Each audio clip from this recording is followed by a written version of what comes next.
Ladies and gentlemen, thank you for joining us once again. We now move into the 11th plenary session of this morning. This session entitled Regenerative Economics, Opportunities for Cities and Local Development.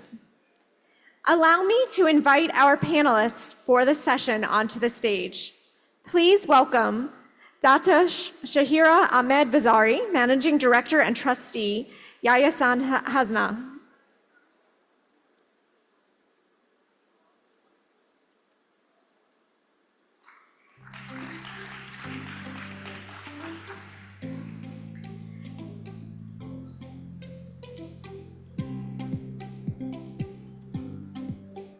Dato Seri Paduka Maimunah binti Mohammed Sharif, formerly Executive Director, UN Habitat.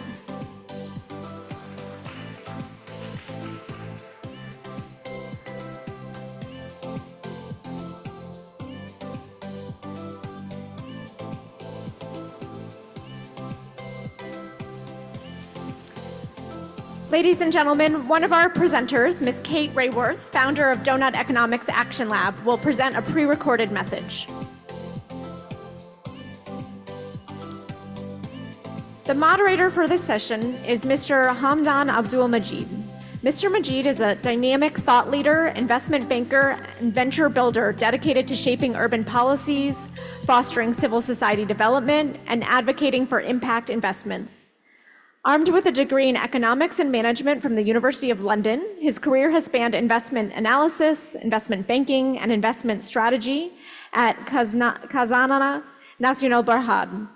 His notable accomplishments include the transformation of Georgetown into a UNESCO World Heritage Site and active involvement in urban policy initiatives such as Penang 2030. In 2009, he founded Think City, an organization focused on creating more livable, resilient, and people-friendly cities.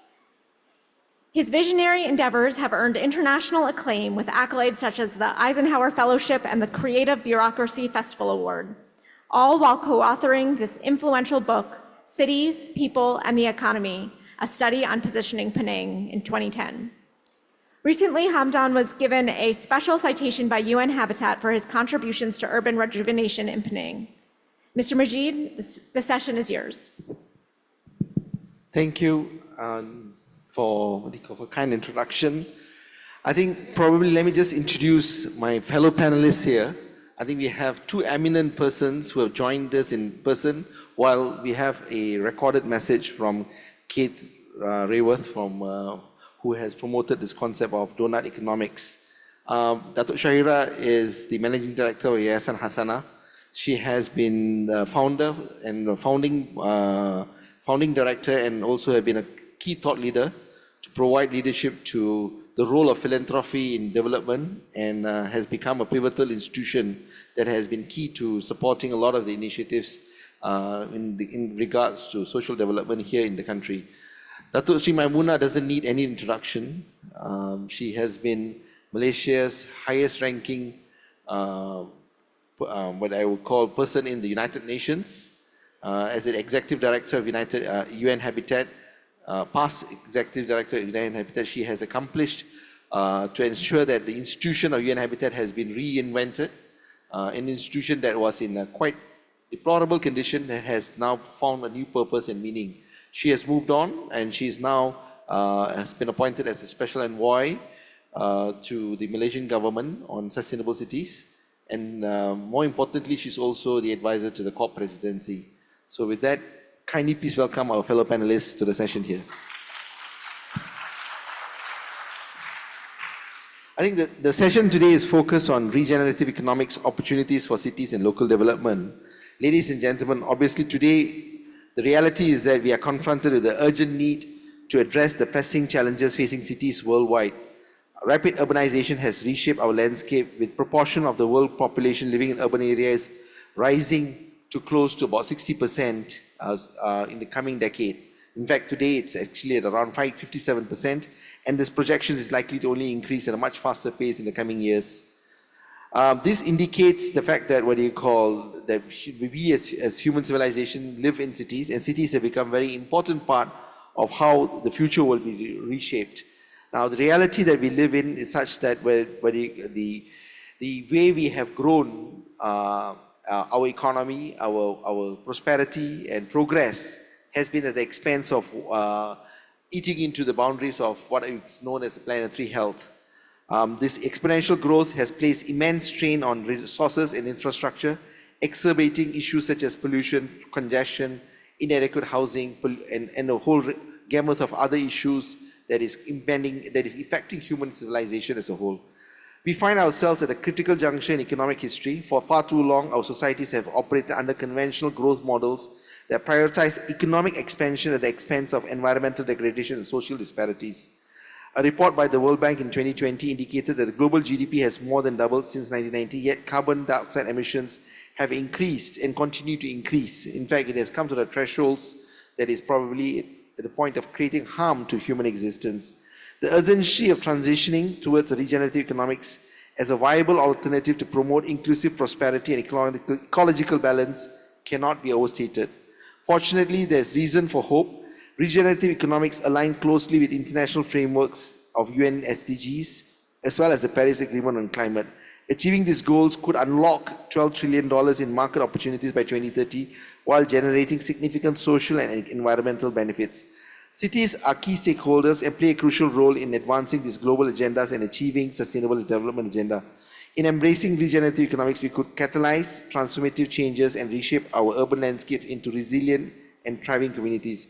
Cities can lead by example, adopting regenerative practices, but not only benefit from the environment, but also stimulate economic growth and social well-being.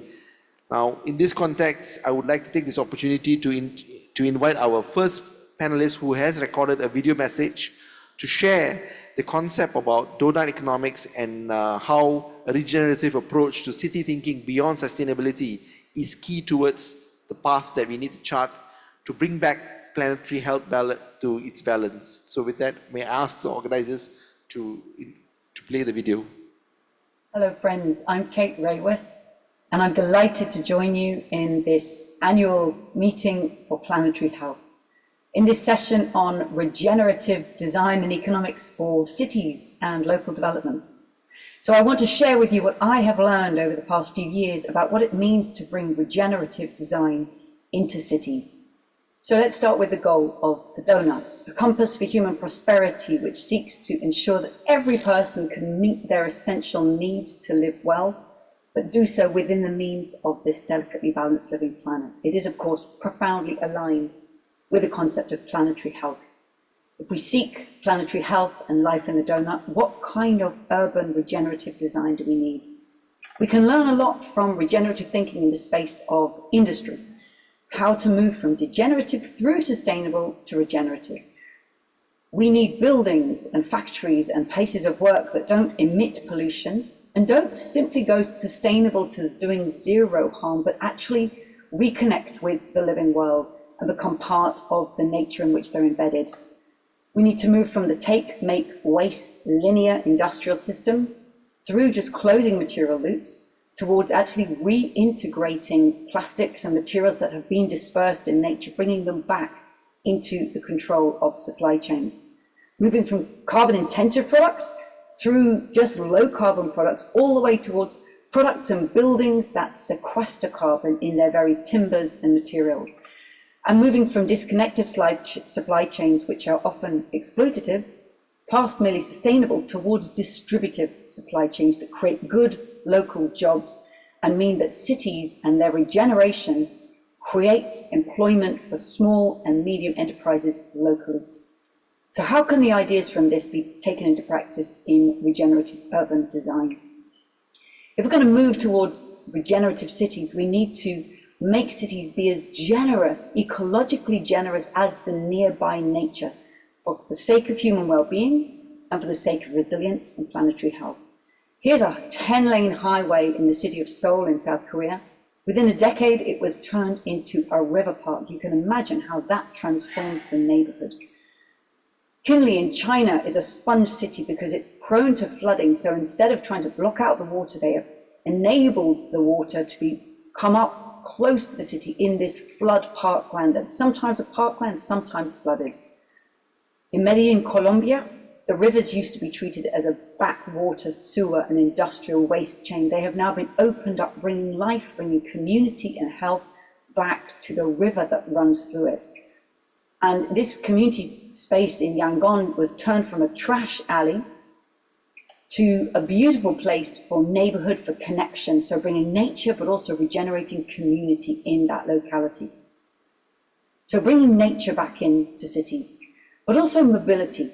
How can we ensure that the way people travel in cities helps towards regeneration?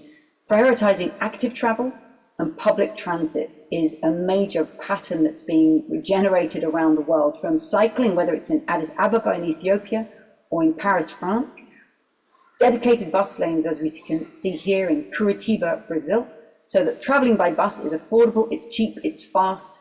It means that people coming from far out of town aren't spending more hours of the day in traffic, but they can get into work rapidly.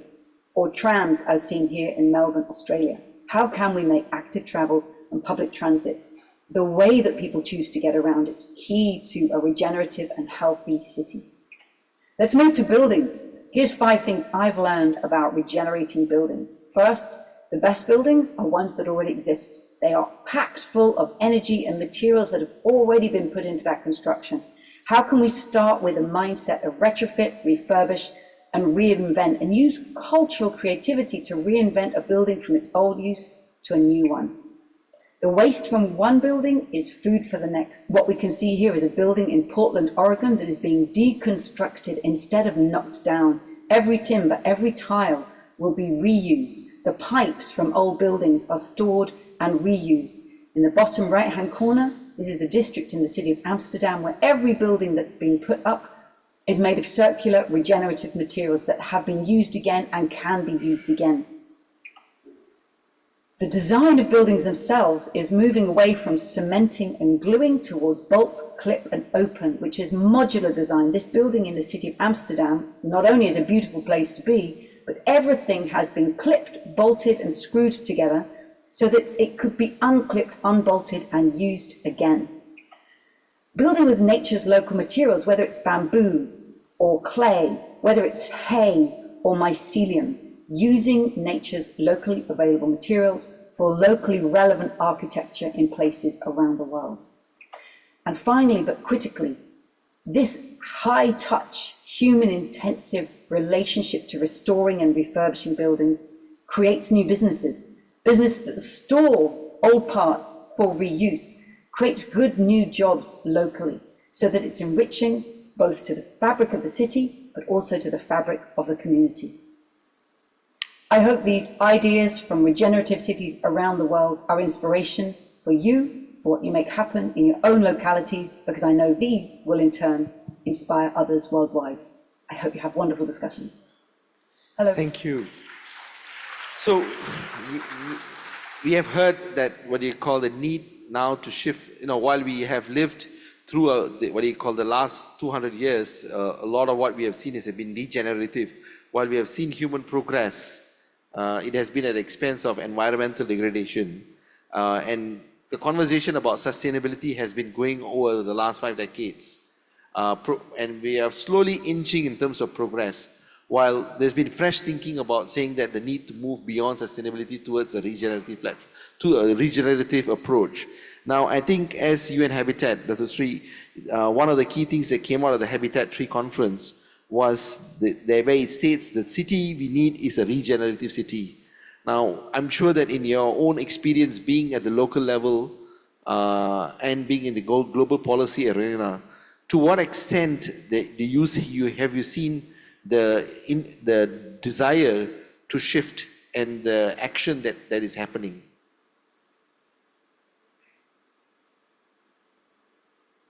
No. Yes. Move the button.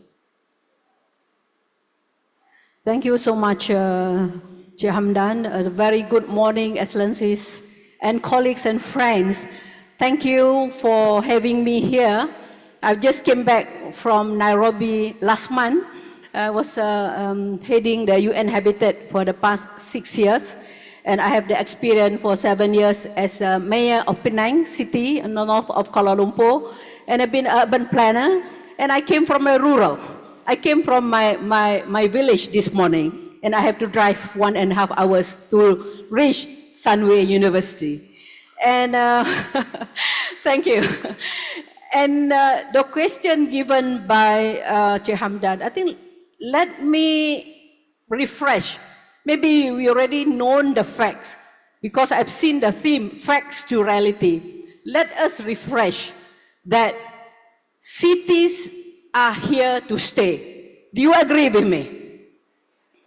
So only 2% agree, cities are here to stay. Do you agree with me? Yes. Why? Because the future of humanity is undoubtedly urban. Why I said that? I give you some figures. I'm sure you already know these figures, just to refresh as a basic for the discussion this morning. 56% of the global population live in cities in 2021 and will increase to 70% in 2050. And in Malaysia itself, on the way from my village to here, I Google the urbanization rate in Malaysia is 78% and approaching 80%.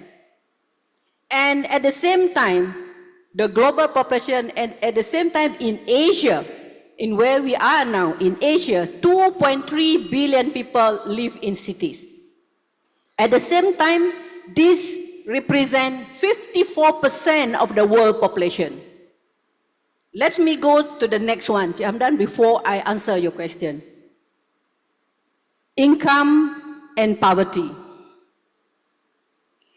1/3 of the urban residents are poor, globally.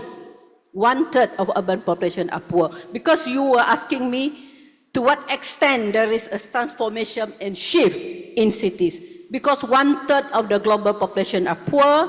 At the same time, during COVID, there will be another category, newly poor people due to COVID. And in 2020, 124 million people extra from the 2.2 billion just now, newly poor people due to the COVID and lockdown and all that. That is in terms of the poverty. Let me also share with you that in terms of the, since we are talking about planetary health, mental health is on the rise in the urban area. And the number is keep on increasing. This is one. And let me also share with you in terms of education. Education due to COVID-19, 147 million children miss more than half of their time in person instruction going to school. What happened to this 147 million?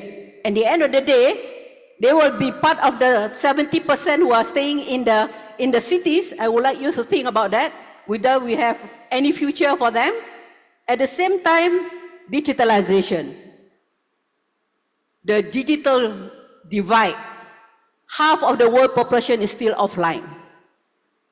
So that is the basis. And housing. Housing. 1.6 billion people, or 20% of the world population live in adequate housing. And 1 billion in 2023 live in slum. But let not be pessimistic. We have to be hopeful. Cities is also considered as engine of growth.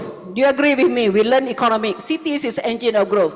Cities is a hub of investment. Cities is a hub of financial institution. Cities is also consume 70% of the global of the energy. And they also cities, we have pollution, we have traffic, and also cities is where the talent and the investment and the institution are.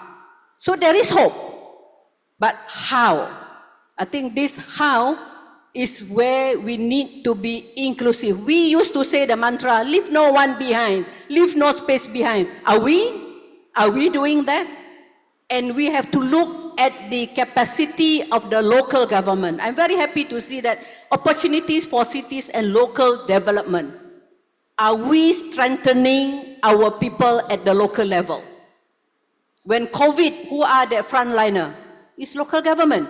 not because I was a former mayor before, but I did it when I was in Penang in 2017. It was big flood at that time.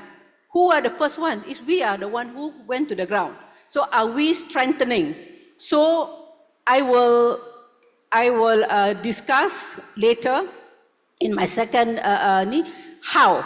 Now I'm putting you all the facts and figures for you to think that I will try in my second session to see how can we liberate, how can we transform according to the topic of regenerative economics, not only in Malaysia, but also sharing my experience for the past 6 years as a ED of UN Habitat, and people used to call me Mayor of the World. I don't think so, but it's a lot of example that I can share with you, but I will share with you the how, which is already implemented in many cities and is already some of the example given by our colleagues on the video just now, and I will share with you in the second session. Thank you, Cik Hamdan. Dato Sri, maybe just as a kind of, just to get a pulse about knowing to what extent that you think that global policy leaders accept the fact that we need to go from sustainability to regenerative. The policy is already there, Cik Hamdan. I think all the colleagues will agree with me. We have a lot of policy. We have a lot of studies. We have a lot of data. But what is lacking is that implementation. How to implement, how to turn policy to action. Even in Malaysia, we have a lot of policy. In other countries, we have policy strategies. But the fact is that how to translate the statement in the policy into action on the ground and understood by the people on the ground. When you talk about inclusivity, it must be understood by the traders, understood by the fishermen, understood by the wife or by the husband, and this is also is by the business sector. I think what is lacking here to translate the policy strategy into action, which gives the transformative impact to the livelihood of the people that we serve. So Shahira, maybe you can probably give a bit of perspective from a Malaysian context. Malaysia has kind of, is ahead of the curve when it comes to urbanization. 8 out of 10 people today live in cities, and that urban transition has happened rapidly. If you ask 1970, that number was probably 2 or 3 out of 10 persons in cities. The shift that we have seen in Malaysia, what is the kind of impact that we can observe, and whether Malaysia has managed to make sustainable urbanization a reality? Okay.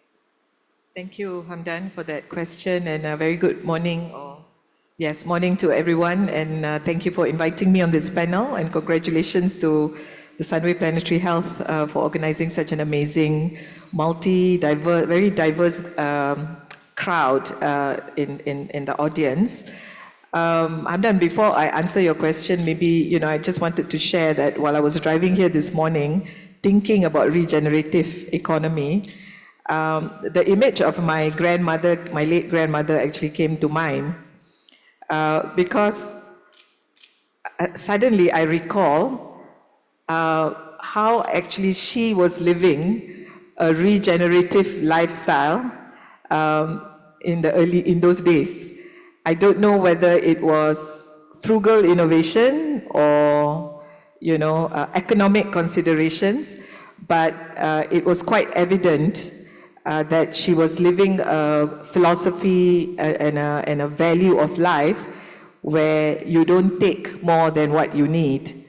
I remember when she goes to the market, of course, I don't know why we don't carry baskets to the market anymore. Our food are tied in banana leaf and organic strings and at worst newspapers. When she used to wash her fish and cook rice, she used to keep the rice water to water the plants. And she used to keep the soap water as pesticide for her vegetables, and her vegetables were really good and crunchy. And so, this lifestyle has existed for a long time. So I think we need to actually tap into our inner conscience in terms of what we need to do from a regenerative perspective. So I wanted to kind of maybe, remember my grandmother, I suppose, because she came to mind this morning when I was driving here, and I used to wonder, why is grandma never throwing anything? And you come from a family of 7 siblings, now pre-loved fashion is very popular. But if you come from a small village like me and maybe Dato Sri Maimunah, hand-me-downs are something that we live with for a long time, and we need to pitch to get new clothes because we never really get new clothes growing up. So having said that, I think I pondered as well, and I wanted to pick up on some of the points that Dato Sri Maimunah made. So I'm speaking from a perspective of a funder, an organization that actually enables a lot of the innovation, a lot of the theories, a lot of what we need to do as society and community. So our role is to enable that. And I do agree that, while we may have a vision, we may have a plan, we may have a blueprint, and the vision is clear, I think you all will agree, and as Dato Sri mentioned earlier, it is very messy in the middle. Execution, implementation, action is very messy in the middle. And it's easy to kind of assume that, everything can be done. I'll give you an example. I think maybe I'll give an example of a program that we're actually doing with the Sunway Center of Planetary Health in the state of Perak. So Yayasan Hasanah's initiatives in climate action, climate adaptation, urban regeneration, we've chosen to focus in one state because as a catalytic funder, we invest in social innovations. And obviously we can't boil the ocean and solve every problem. So we said, let us focus and concentrate our initiatives so we can create replicable models. And like I said, because it's messy in the middle, right? It's not something that you could do totally. So the state of Perak is somewhere north of Malaysia. It's got annual revenue of the state is about 1.2 billion ringgit, which is a lot less than many multinational companies. And also, I think bottom 5 of states in Malaysia. Still has 50% forest cover. They've got 5 protected areas, Royal Belum Forest, Matang Mangrove Forest, which is one of the best managed mangroves in the world. They have a wildlife reserve. They've got key species, Malayan tiger, Asian elephant, very lush biodiversity. 6 heritage sites, one of it is a UNESCO heritage site. In very prone flood areas, so their total length of coastline in Perak is about almost 400 kilometers, so quite vulnerable.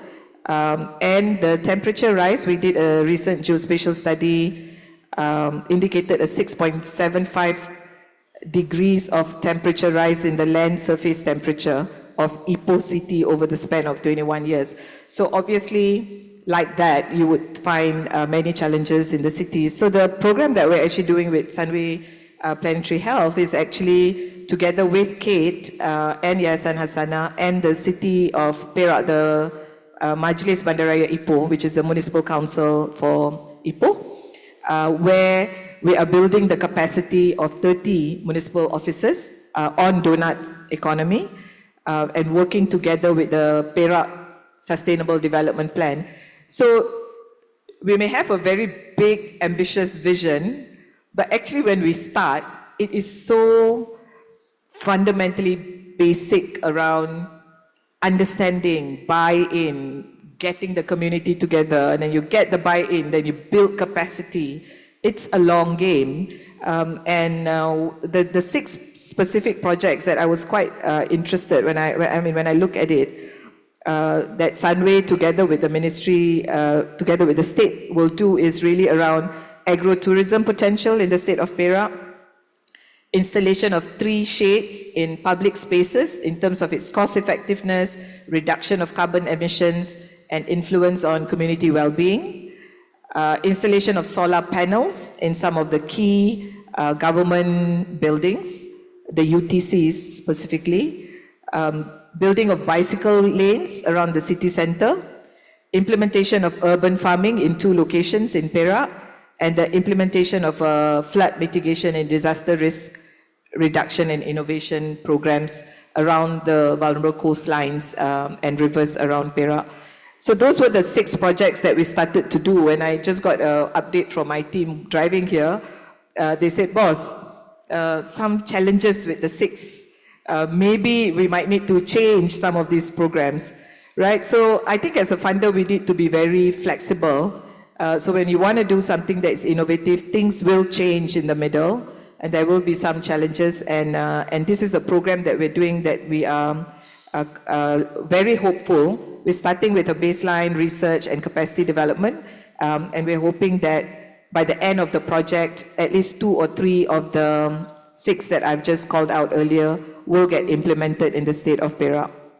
So, Sure. a bit long answer. No, I think, what do you call, Sri, you have mentioned that while cities are here to stay, cities also are seeing unequal development.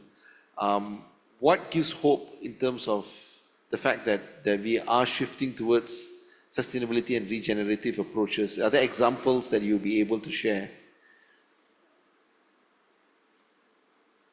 Thank you so much, Hamdan, for that question. There are many examples, even here.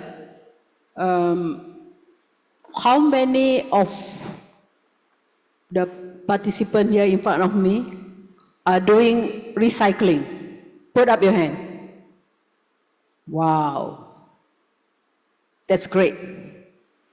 I think when you talk about planetary health, it starts with us as an individual. We have to do soul searching. So the example that when we talk here, we speak here, do we act? Did we do it, what we believe, what we talk here at home? Do we practice it? I think that is one example. Meaning that transformative change starts from individual. That's why I chose the example waste, because waste management is very, very challenging in many cities, even in Malaysia, in Europe, in Africa, because 52% of the waste is not treated properly globally. So that's why, Hamdan, when I was a mayor in Penang, I started the zero waste, that's one example, and I started the theme, eat till finish. Eat till finish. And many of them come to me, oh, then I will become very fat because you asked me to eat till finish. But I said, I add another one. Instead of 3R, this one example, I add 4R. The first R is rethinking. If your tummy is half full, you don't take 4 muffins, take only 1 muffin. The moment the muffin is on your plate, you have to finish it. No waste, zero waste. That's what eat till finish. And it's very, very easy. And even the school in Penang at that time, 23 schools say that I don't want to see the waste compactor even enter into the compound of the school. The students said, eat till finish. The mayor said, eat till finish. The moment you take on your plate, you finish it. Before you take, you rethink. So I think that is one, and I brought this to the UN because when I entered the UN compound in January 2018, when I went to the cafe, I opened up the dustbin. I still have the attitude as a mayor. I opened up the dustbin. Oh, the rubbish mix up. I said, we are talking in the UN, talking about recycling, and we in our compound itself, there is no recycling bins. And we started recycling. So I said that we have to do what we preach and what we believe. I think that is one. And another one is also now, I think at the UN, it's already 30th of March is a global observance of Zero Waste Day. You don't need to wait until 30th March to do zero waste. We start from now. We go back you start it. Those who haven't start from now, at least on recycling and compostings and all that. That is one. Another one example is also on the traffic. People always say that cycling is good for health. Cycling is good also for to reduce the carbon emission. But if the infrastructure is not there, how? I mean, in a way that is you would like to cycle, but still you cannot do it. This is, I call upon the government, who have any government officers here, the importance of integrated planning, the importance of integrated development. I think this is very important rather than just improvise. Meaning that from the very beginning, when we plan, if you look into the carbon emission, you must put more time to do the thinking, the principle, before you even draw one line on your plan. I call upon the planners, engineers, and architects or the economists before you start submitting your plan to the local authority. What are the principles? What are the outcomes? What are the results of your plan? That is where also in my work in the UN earlier, that we put up the criteria for sustainability criteria to have a sustainable cities. Even we have one example in Ethiopia. We also have a lot of program on reducing the traffic in Addis. And at the same time, even in Kenya, there are also a lot of public dumping, rubbish, open dumping. We turn into the open dumping, this rubbish dump into a public spaces. And many more. And what I would like to stress here is that the importance of integrated planning and the importance of putting up the land use linked to the finance. Even sometimes we have to color a lot of blue, yellow, green, but there is no financial. You don't link it into the budget, the yearly budget or 2 years budget of the cities or the country. Then the plan will become a plan and it will be nice on the wall, but it's not implemented. And that is important. And last but not least, I would like to list three, Hamdan. One, we need leadership. With the political will to transform.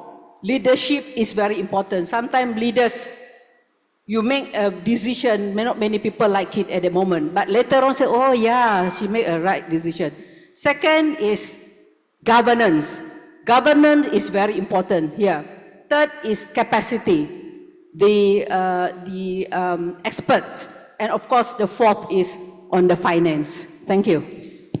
On that note, I probably will ask the audience here to participate. If you like to ask something, please, the microphones are there and I will call upon you. But while waiting for you all to think about what you'd like to ask the panelists, since you ended on the note of finance, all of these things about shifting from degenerative, when you're degenerative, the externality is totally external. You left it to the environment to manage. And then you needed to move to sustainability, and now we're talking about a regenerative pathway. There's cost, and is there availability of financing, and how easily available is money being made by government, private sector, or even philanthropy? So I'd like both of you all to briefly respond so that we can allow for the audience to kind of ask what they would like to ask you all. Financing, is it? Financing, availability of financing to shift. So I think for us in the philanthropic sector, obviously it's philanthropic capital, and philanthropic capital has its roles. We are catalytic, we are enablers, we are patient capital, those in that spectrum of capital. But as we started doing, Hamdan, when Hasanah started, we were a grant maker. So, we provide grants to civil society organizations and all of that.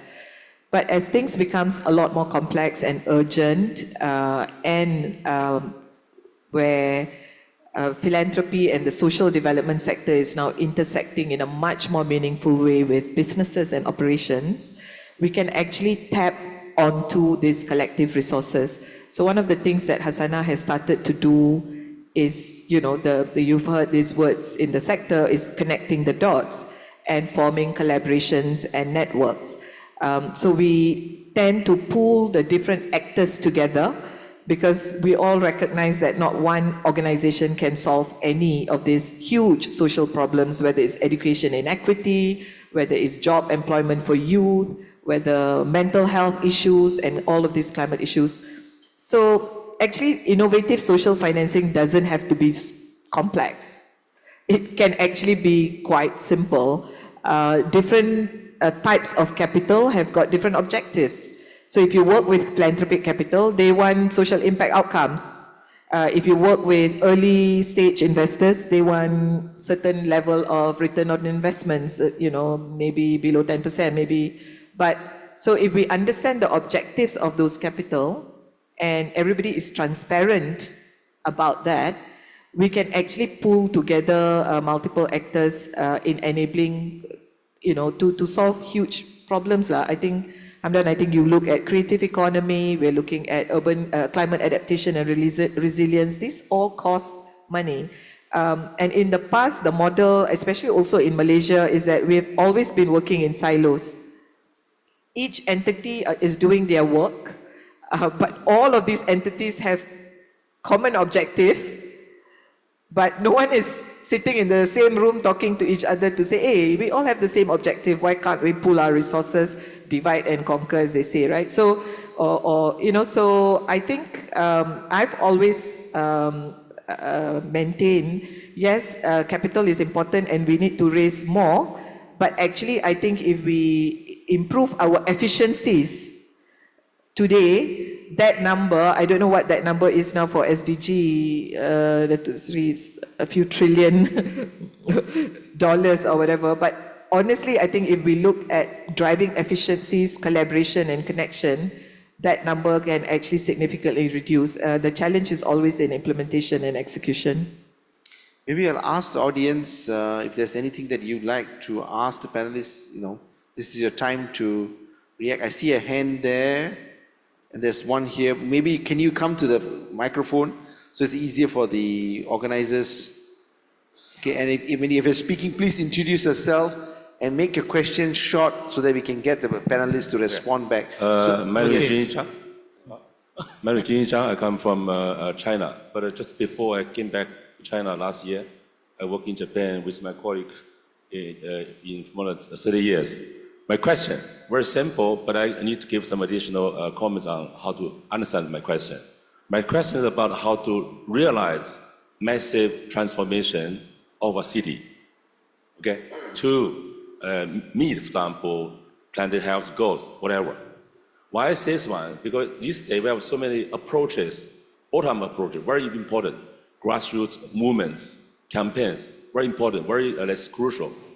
But because the problem is so big, we need a large-scale implementation of our ideas to cover the whole cities, the whole countries.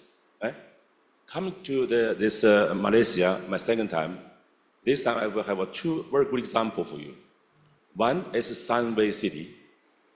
As mentioned by Mr. Jeffrey Shan, he mentioned about it's transformed this Sunway tin mining site into a green city. Good example. Yesterday, I visited Genting Highland. I say you know the Genting Highland, right? I visited there, sorry I missed this conference yesterday. Genting Highland, they built it's a very nice place with a lot of green spaces. Can I ask you to be very brief because yes, so I see there's limitation of time. That example is that it's a very nice places, but they built an entertainment complex. I enjoy the places, but if you're looking from the Planetary Health perspective, I don't think it's a good example. So now here's the question. How to realize massive transformation by, let's say, involving, let's say, people. Here today, you're talking about from, let's say, economics, right?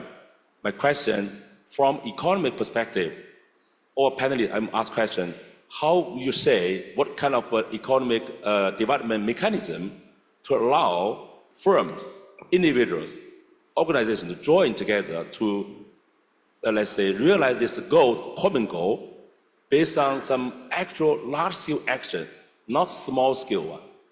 I would like to ask your opinions Okay, and noted. suggestions. Thank you. Can I take the next question? Okay, I'll try to be very brief. My name is Ibrahim from the Academy of Science. Just now you mentioned about political will. So we always blame lack of political will. So how do we force or actualize or realize political will among our leaders? Thank you. Okay, there's two questions here. Political will is also a question, same question online.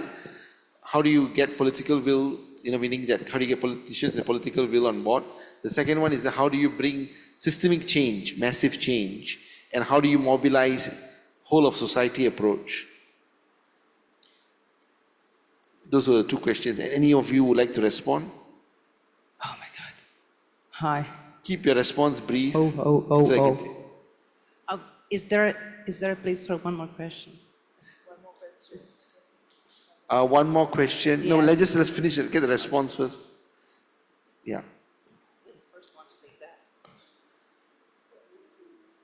Okay, thank you so much for that question. It's a very, very difficult question from our colleague from China. Yeah, yeah. I visited China many times. I'm really, really amazed with the transformative change of the cities, especially on the smart city. Yeah, I think as what I mentioned in my last statement, and I also want to link it also with the political will. The leadership. Leadership is very, very important. And here, what I meant by leaders is not only the president, is not only the prime minister, but all of us are leaders in our own way. So we as leaders, we need to believe in change. What are we going to change? And how can we do it? And how can we do it is that when we talk about leaving no one behind, leaving no space behind, inclusivity, SDG 17 partnership. But did we do it? For example, like in terms of the transformation, is we need to have the whole of society, whole of government approach. But in many cases, we are silo. So I think this mechanism, whole of government, whole of society approach is very, very important when we talk about inclusivity. So when the people believe in the policy, and they also been accounted, been discussed with them when the policy formulation. Definitely, when they believe in it, they will be the ambassador to implement it. I experienced it myself in UN Habitat. I experienced it myself as a mayor. When we go to the ground, we build the policy together with them. They are the one who say, when are we going to implement it, Dato' Banda? Are we going to implement it next year? I said, we have no money. Let's crowdfunding. Let's look for the money. Because we involve, we engage them and they believe in it. So sometimes the engagement is not a whitewash. Just because the law asks us to engage, we have one community hall, we put the plan there. That is public participation, but not public engagement. So the engagement is very important, and we'll talk about the political will. I think the moment that we have the leaders, we have the plan, we have the people, and of course we need the finance in order to implement it. It looks like simple, but I think that if there is a will, there is a way. Thank you. Shahira, you want to say something? Yeah, I think I just wanted to concur with that, because I think from a leadership journey perspective in doing social reforms and transformation, I think one of the things that I think we all should do more of is, I just imagine if each and every one of you sit in a investment committee meeting, in a for-profit investment committee meeting, I'm sure you will bring a very different perspective.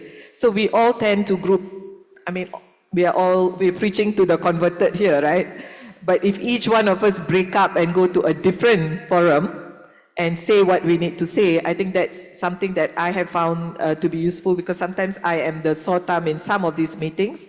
And I realized that they actually have not heard this perspective, right? So if you're thinking about investment and you get someone just coming and challenging some of the normal questions, it helps. So I think maybe part of the leadership at all levels is, let's speak to newer audiences and not all of us who, we are all converted in a way, in some ways. So I'm going to take one last question for the lady there and then conclude the session. I hope the organizers will give us extra time. Yes, can you keep your question very brief? Okay, thank you. I'm Vanessa Góes from Brazil, and I think Planetary Health is talking about resources mainly, and we talk a lot about equity and inclusion. So I was wondering if there is any possibility of thinking to guarantee the resources for the groundwork, to the communities. And even the Planetary Health movement doesn't have resources to keep going on and spreading the word. So I think it's very important to maybe think about that. I think, so basically, how do you make resources available? It's also a question online that talks about how do you convince financial institutions, stakeholders to invest in projects to combat climate crisis. So basically, it goes back to the question of how to find ways to encourage resources to be made available, either from the public sector or from the private sector. Any response? A quick response? Yeah, I think... and a 30-second conclusion. All right, yeah, so I will take 10 seconds, but I think really we are moving towards a collaboration and partnership model. I think we need to really totally understand the concept that none of us can actually solve anything on our own. So, like I said, it takes a village is not a cliched slogan. It actually means collective accountability. It actually means action at every level. And us at Yayasan Hasanah, I think one of the things that we have started to see, I mean, of course, you need to build trust capital, you need to build track record. You cannot just go out there and expect people to work with you, but with track record and credibility, there's so many ways in which resources can come together. So I think, we need to build and invest in transparency, accountability, governance, and trust. And then you see, I suppose, the doors opening up in terms of resources to solve some of these problems, I suppose. I totally agree with Dato Shahira. The resources are there, but we are having trust deficit. I realized that when I took over the UN Habitat, it was deficit $8 million US. But when I left, we have 6 million surplus. And the program started only 150 million. But when I left the UN Habitat, the program was 1.1 billion. Why? Remember the four points which I mentioned: leadership, governance, experts, and finance. The finance resources are there, but we need to gain the trust. I totally agree with Dato Seri. When you gain the trust, we need to be competent, accountable, transparent, effective, and efficient. I mentioned this in my first town hall at the UN. And in UN, they are like acronym. They say, ED, CATE, CATEE, competent, accountable, transparent, effective, and efficient. You have that, the money will be there. Thank you. Okay, one last word from each of you to conclude the session. One word of what you would like to leave the audience with. Me, okay. Action.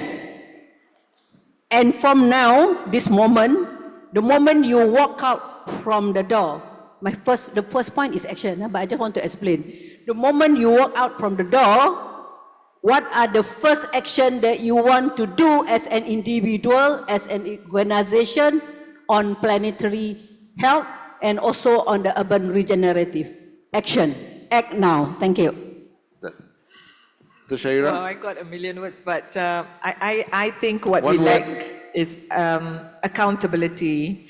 I think when you think about action, I think go deep down and say, somebody asked, how do we get scale? How do you tell economists to do scale? I mean, I would ask the economists back, what's your problem with scale? Right? If you think this is the right thing to do, why do we need humanitarian actors, change makers to spend tons of resources to influence you? You think for yourself what is the right thing to do, and let's get on with it. So that's it. Cities are here to stay. I think, obviously, in order to make cities sustain and, in fact, embrace regenerative pathways, the need for resources are available. It requires leadership, it requires action, it requires trust, it requires governance. I think most importantly is that there needs a mindset shift at the individual level. While we want a whole of society starts with self.